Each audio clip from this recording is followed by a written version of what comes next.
Alors, en fait, c'est la rencontre avec plusieurs amis qui étaient, on va dire, des innovateurs en lien avec le monde des musées.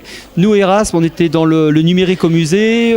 Samuel Bosson était plus sur le community management au musée. D'autres amis travaillaient sur l'intelligence collective ou la création de communautés. Et en fait, depuis des années, on se croisait, on organisait même des rencontres professionnelles pour montrer que le 2.0, l'aspect participatif, toute la culture numérique transformait nos organisations et que les musées pouvaient être des lieux qui se transforment eux-mêmes et qu'il y avait une nouvelle offre à imaginer. Donc on se voyait, on discutait de ça et un jour on s'est dit, il faut qu'on arrête d'en parler, il faut qu'on le fasse. Hein, ça n'avance pas quand on fait juste des rencontres et qu'on en discute. Et donc on va le faire. Et donc c'est presque un manifeste. Hein, donc on s'est dit on va faire un premier événement, Muséomix, où on va envahir de manière massive un musée qui sera d'accord. Et on va inviter les copains, des profils différents, etc. Et on va le remixer comme on rêverait de le faire pour qu'il devienne terrain de jeu. Et donc c'est comme ça qu'est né Muséomix. On a lancé le format donc, du premier événement, chacun apportant ses compétences. Par exemple, l'agence Noda qui fait beaucoup d'événementiel et de travailler sur la transformation des entreprises par l'intelligence collective avait apporté tout ce format qu'on a vu tout à l'heure de bingo, de constitution d'équipes collectives. Nous, Erasme, on a apporté plus les outils technologiques. On avait déjà pas mal travaillé dans le cadre du Muséolab dans les musées. Samuel, le monde du community management et aussi le recul sur comment les musées ont du mal à s'approprier peut-être les cultures participatives.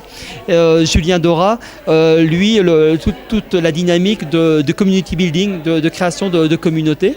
Il y avait aussi Diane Drubray, qui elle était comme Samuel dans les réseaux sociaux et la communication pour les musées. Et donc voilà, on a lancé le premier. On l'a vécu, c'était un peu un manifeste, Muséomix 1. Et derrière, par contre, on a vu que ça marchait, premièrement. Et surtout que les gens qui étaient venus, derrière, ils échangeaient, ils s'étaient créés des liens et une communauté qui naissait.